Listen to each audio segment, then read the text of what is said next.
వేంపల్లి అంటే వైఎస్ వివేకానంద రెడ్డి గారికి చాలా చాలా ముఖ్యం. పులివెన్నెల తర్వాత అది పెద్ద ఊరు వేంపల్లి. అంతేకాదు ఇక్కడే మా అమ్మగారు ఒకసారి మండలాధ్యక్షురాలుగా ఉన్నారు. ఇక్కడే ఒక ఆఫీస్ కూడా ఉండేది వైఎస్ వివేకానంద రెడ్డి గారికి. ఇక్కడే ఎప్పుడు తరచూ వచ్చేవారు. ఇక్కడ పొలాలు ఉండేటి. ఇక్కడ ప్రజలకు అందరికి చాలా చాలా పరిచయస్తుడు. మీకందరికీ కొత్త మనిషి కాదు. వైఎస్ వివేకానంద రెడ్డి, వైఎస్ రాజశేఖర రెడ్డి గురించి మీకు ఏది కొత్తగా చెప్పాల్సిన అవసరం లేదు. ఇంకా మీరే నాకు చెప్తారు వాళ్ళు ఇట్లా చేశారు అట్లా చేశారు అని చెప్పి. గత 2-3 రోజులుగా ఇక్కడ చాలా మందిని కలుస్తూ ఉన్నాను. నాకు తెలియనివి చాలా చెప్తూ ఉన్నారు. కొన్ని ఉదాహరణలు. ఒక బ్యాంక్కి వెళ్తే కొద్ది రోజుల క్రితం ఒక బ్యాంక్ ఆఫీసర్ చెప్తున్నారు, అమ్మ వివేకానంద రెడ్డి గారు ఉన్నప్పుడు చాలా మందిని పిలుచుకొని వచ్చేవారు, క్రాప్ లోన్స్ కానీ ఎనుములకు లోన్స్ కావాలని చెప్పి. ఇప్పుడు అట్లా ఎవరు పిలుచుకొని వచ్చే వాళ్ళే లేరు. ఏమయ్యారమ్మా ఇప్పుడు?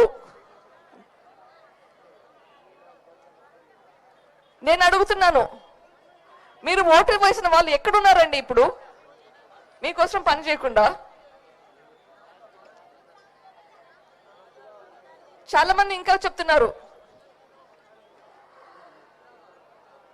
ఇంతకు ముందు రాజశేఖర రెడ్డి గారి టైంలో మనకి డ్రిప్ ఇరిగేషన్ వరకు 90% సబ్సిడీ వచ్చేది. 1 ఎకరా డ్రిప్ ఇరిగేషన్ చేయడానికి 70 నుంచి 90 వేల దాకా ఖర్చు అవుతుంది. దీనికి 90% సబ్సిడీ వచ్చేది. ఇప్పుడు అసలు కానరాలేదు. డ్రిప్ ఇరిగేషన్ పక్కన పెట్టండి, ట్రాక్టర్లకు కానీ టార్పలిన్కి కానీ స్ప్రేయర్లకు కానీ దేనికే కానీ సపోర్ట్ సిస్టమ్ లేకుండా చేసేసారు. మన ప్రదేశం కరువు ప్రదేశం.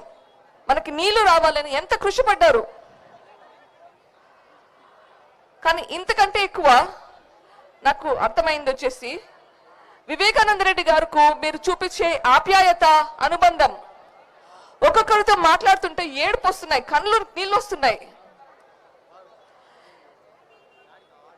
మీరు ఇప్పుడు నిర్ణయం చేసుకోవాల్సిన సమయం వచ్చింది అంటే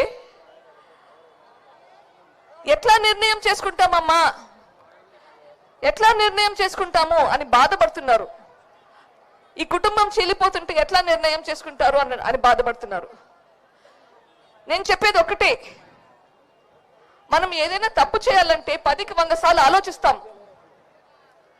ఇక్కడ మనం తప్పు చేయమని చెప్పడం లేదు, నిజాయితీగా న్యాయపరంగా ఏం చేయాలో అది చేయమంటున్నాం. తప్పు చేయాలంటే భయపడాలి. మనం కరెక్ట్గా ఉండడానికి ఎందుకు భయపడుతున్నాం? ఇది ఆలోచించాల్సిన అవసరం ఉందా? అసలు మీకు మీ మనిషికి జరిగిన అన్యాయం గురించి మాట్లాడడానికి ఎందుకు భయపడాలి? ఇదంతా విన్నాక మీరందరినీ ఇక్కడ చూస్తుంటే చాలా చాలా మనసు ఉప్పొంగిపోతుంది. ఇప్పుడు మనం న్యాయం వైపు ఉన్నామా అన్యాయం వైపు ఉన్నామా ఆలోచించాలి. అంతే. మన డిసిషన్ మేకింగ్ అనేది చాలా సులభమవుతుంది. ధర్మం వైపు ఉన్నామా అధర్మం వైపు ఉన్నామా, మన కోసం పోరాడే మన షర్మిలమ్మ వైపు ఉన్నామా లేదా, మన కోసం పోరాడే షర్మిలమ్మ వైపు ఉన్నామా లేదా? మన కోసం పోరాడే మనిషి కావాలంటే మనం షర్మిలమ్మకు ఓటు వేసి గెలిపించుకోవాలి.